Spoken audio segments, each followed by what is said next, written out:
Hey yo, what's going on, everybody? It's Tylarious, aka Ty Killington. Yeah, man. All right. In this video, I'm going to be talking about my final predictions for the Bottom Dollar Bounties DLC, and it's just a handful of hours away, right? It's less than 24 hours away. And while I remain cautiously hyped, there is a different type of hype with this DLC. It really is. There's something up in the air. I'm not sure. Maybe you guys can help me out. I know it's weird. It's not like people are against it, not like people are for it. I don't know. It's a different type of hype. All right, let me know what you guys think in the comments down below. In addition, I want you guys to give me your final predictions. All right, let me know how much you think the DLC is going to cost overall. Let me know how many vehicles you think are going to drop with this DLC. How many will be day one? How many will be drip fed? Talk to me about the weapons, the clothing. Let me know how much you think that we're going to be making from the business itself. All right, I'm very curious to know what you guys think in the comments down below. Now, before we go any further, make sure you guys are subscribed to my channel with notifications turned on so you don't miss out any future content just like this. Money guides and tutorials for the Bottom Dollar Bounties DLC and live streams, all right? Okay, let's go ahead and get into the actual money-making portion of this DLC. Let's first talk about, I think there's going to be two different types of ways to make money with this DLC. We'll have the actual, the bounty hunting business with the bail bonds, and we'll also have the dispatch missions with Vincent. Okay, so let's talk about the bounty hunting business first. Overall, I think with upgrades, everything, we're looking at between $2.5 to $3 million maxed out for the business. I do believe we will have multiple locations to choose between and to purchase for our bail business, our particular location. And if we go by what we know in the newswire, for example, we know there's a bail bond business location right there across the street from the Mission Road Police Station. If they follow suit and put a bail bonds location across the street from all the police stations, there's roughly 12 different police stations across the map. So we could theoretically have 12 different properties to choose from. I think it'll be more realistic. There'll be between 3 and 5 inside the city, maybe 1 in Sandy Shores, 1 in Grapeseed, 1 in Paleto Bay. So between 5 to 8 locations to actually purchase. I think how the business will work, I do think that we're going to get a rotation. So I think every 48 minutes there'll be a new person that we have to go pick up.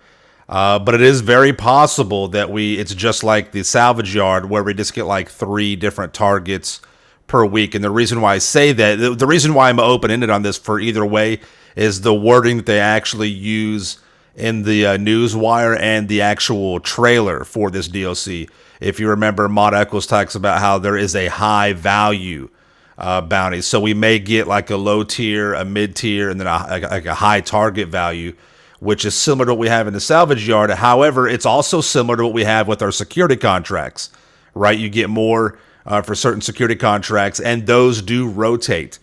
So the payouts could be anywhere between 30 and 60,000 on the low end, all the way upwards of like 80 to 150,000 on the high end.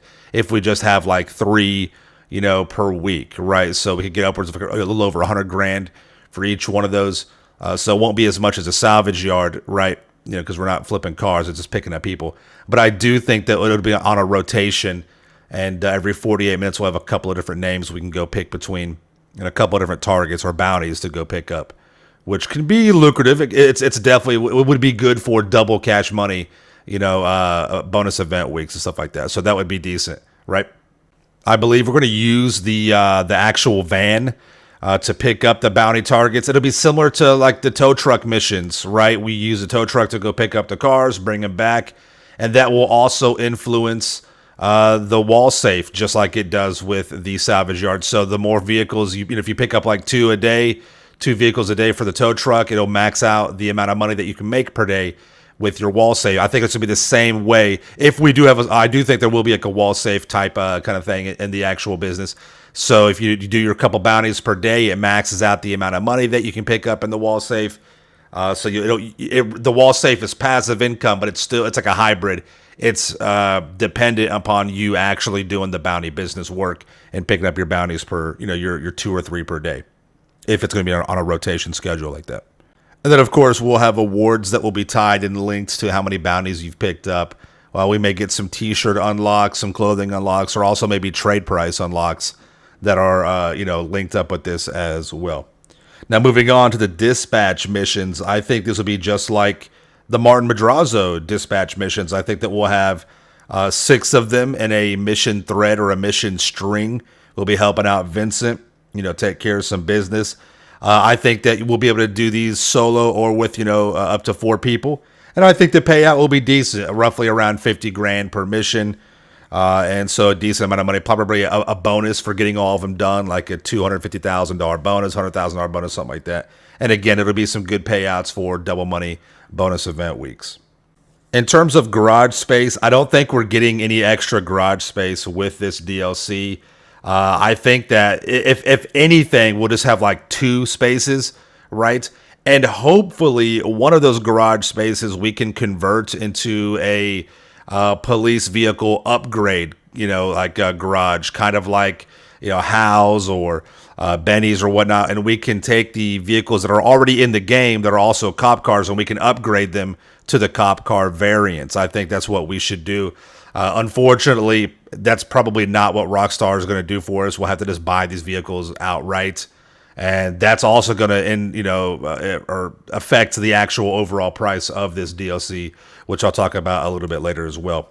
All right, so no new garages, maybe up to 2, and possibly one of those you can convert into a upgrade workshop for the police vehicles. That would be really nice. That'd be the way that I would do it if I was making this, right? Speaking of vehicles, though, I still think we'll have between 12 and 15 vehicles. We've seen 7 vehicles from the newswire, from the teaser trailer. So I think we'll get 5 to 7 vehicles on day 1, and then we'll have 7 to 8 vehicles on a drip-fed schedule. Just like I said in my earlier video, the average price for the vehicles has gone up. It used to be, around 1.2, then it went to 1.5. Now it's about 1.7 per vehicle right there. So on the low end, we're looking at about 18 million for the vehicles. On the high end, we're looking at about 22 million for the vehicles. Right now, again, because now we know we're getting some police vehicles in here with this, and they have the potential to be extremely expensive, over $4 million in some cases. That will also affect the price. So again, if we are able to just upgrade, that price should drop down a little bit instead of having to actually purchase a brand new vehicle outright. So again, let me know what you guys think. You think we're just gonna have to buy the cop vehicles outright, totally different vehicles, or will we have an upgrade, conversion opportunity to save some money? What do you guys think? Let me know. I do think we'll be getting some new clothes, some new tattoos, some new masks, new helmets, maybe a hairstyle or 2. Nothing too crazy though. I don't think they're gonna go, as heavy as they have before in previous DLCs with the clothing and tattoos. But I do think we'll get something there. Probably just maybe for everything all together, probably around maybe 1 to 3 million tops for everything. I don't think we're gonna have crazy expensive. We could though. We could have a couple outfits at around 100 grand. So I'm kind of giving a wide berth on that. 1 to 3 mil for all that stuff right there. Let's talk about some of the quality of life upgrades that Rockstar's been talking about. For example, the Bombushka and the Sparrow are getting basically a defensive buff, an armor buff, right? So I believe that the Bombushka and the Sparrow will get between a 50 to 100% armor buff. The Sparrow needs to have flexible landing skids, but if they don't actually change the physical model of the Sparrow, I think they're just going to buff the armor on it. They're just going to double it up to where it just takes more abuse before it starts smoking. But in reality, that's not going to be a good fix. It's not going to really change much. You'll see if that's the case, right? And they'll maybe get a missile lock-on jammer, because they do say, armor and defensive capabilities. So there may be a possible missile lock-on jammer upgrade feature available with the workshop inside the hangar. So that's a possibility as well. So for missions and game modes, some payouts are getting a boost. I believe if we follow through with what Rockstar has done in the past, between a 25 to 50% boost on the taxi work, the open wheel races, the Operation Paper Trail, and the other contact missions. And the contact missions specifically need the boost. Definitely, these are so much fun. All the races, I think, need a boost and payout as well. 25 to 50%, probably around the 30% range, but it won't be enough. Honestly, everything should be doubled up from where it is right now. We'll have to wait and find out, though. Sell missions for the gun running and biker businesses will receive increased time limits as well. This will also help out solo players. Now, for the gun running business, aka the bunker business, the main sale that's going to give you issues right now are the dune buggy sales, right? You got 4 dune buggies with a full bunker that you have to contend with, and you only get 15 minutes to complete that sale. So I do think that Rockstar will double up the time to 30 minutes. I think there's 2 ways they can go by this. They could just increase the time limit to 30 across the board for all the bunker missions, maybe even up to 48. But I think they're sort of specifically focus on the Dune FAV, the buggy sales, right? And they'll jump that up to 30 minutes. And then for the biker business, the MC sales, it's going to be the post-op sales. I mean, that's going to be the one that gives players, solo players, the most trouble. And currently right now you got 3 post-op trucks that you have to contend with. And you do get 30 minutes, but the post-op trucks are so damn slow, you can't get all 3 of them done within that 30 minutes. So I do think they're going to jump that up to 48 minutes, right? Possibly a full hour, but I believe they may just make all the sale missions 48 minutes, 45 to 48 minutes, but specifically the post-op sales. That particular one is definitely a pain in the butt, right? And for solo players and for players like me, right? I don't close app. You know, I don't just try and cherry pick the sales. I believe you got to take the good with the bad. And if you get that, you got to, that's part of being a money grinder. And I do like to, take on the challenge of those sales. And so being able to solo those would absolutely help. That'd be a lot more fun. For the overall total price of the DLC, I do want to jump it up a little bit from what I had previously because of the news wire saying that we have multiple different police vehicles coming into the game with this DLC. And because there is if we don't have the ability to just converts or upgrade existing vehicles to the police variants, if we have to buy them totally brand new as separate vehicles, that could be an issue. So before I was at 30 to 35 million, I want to jump it up a little bit to 40 to 45 million, basically around 10 million more for the total price of the DLC. Of course, you won't have to have that much at day one. Probably just to get started, you only need roughly about 5 million. So you should be good to go with that. But there you guys have it. That's what I got. Let me know what you think in the comments down below. Thank you all so much for watching. Make sure you are subscribed to my channel for the illest reels content in the game. Smash that like button. And we'll see you guys in the next video. All right, peace out. Yeah.